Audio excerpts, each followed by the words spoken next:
Amour.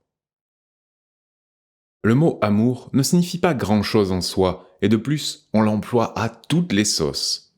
On dit aimer les enfants, sa voiture, son conjoint, la pizza, ses parents, etc.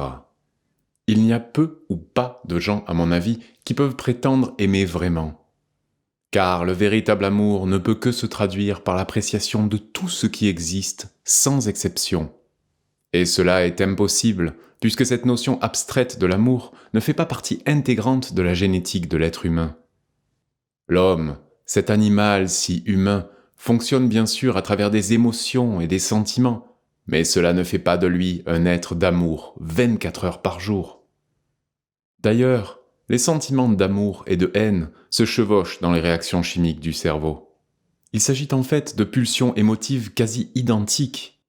Autant on peut aimer une personne aujourd'hui, autant on peut la haïr demain. C'est pathologique. Mais l'humain ne les interprète pas de cette façon. Alors, ces pulsions sentimentales ont pour effet de biaiser la réalité. Voilà pourquoi elles sont si difficiles à vivre. Ne serait-il pas plus approprié, et surtout moins hypocrite, de faire connaître notre affection à quelqu'un en lui disant ⁇ Je t'apprécie pour ce que tu m'apportes ⁇ Et lorsqu'une personne cesse de pourvoir à nos besoins, cette appréciation devient tout simplement de l'indifférence.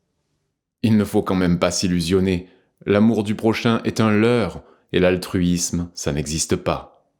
En réalité, on ne fait jamais rien pour rien dans la vie, ne serait-ce que pour une simple satisfaction morale. Même si d'aucuns prétendent que pour eux, il est plus agréable de donner que de recevoir, il n'en demeure pas moins que ce geste n'est jamais à sens unique. On se sert de l'autre pour se faire plaisir d'abord. Et si, par la suite, le receveur démontre de la reconnaissance envers son donateur, ce dernier en sera doublement satisfait. Les humains se sont longtemps imaginé que le véritable amour entre deux individus nécessitait des liens d'attachement et de longue durée qui ne devaient se rompre d'aucune manière. Nul ne devait mettre fin à cette belle alliance à part la mort elle-même. Mais les époques évoluent, et tous sont témoins de nombreuses remises en question à ce sujet. Sauf qu'à certains moments, on ne sait plus très bien où l'on en est.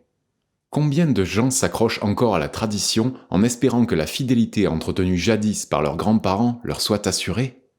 Beaucoup d'eau a coulé sous les ponts depuis, et les mentalités ont changé considérablement.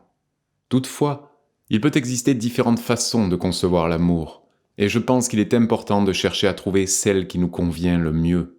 Par exemple, l'amitié sincère entre un homme et une femme ne manifeste-t-elle pas une relation affective un peu plus saine ? Partager sa vie avec quelqu'un ne veut pas nécessairement dire avoir un attachement durable à tout jamais. Une relation avec une autre personne pour un certain temps seulement ne vaut-elle pas mieux que de se déchirer durant toute une vie ? Il faudrait essayer de trouver la situation qui serait la plus compatible avec ce que nous souhaiterions expérimenter dans une relation de couple.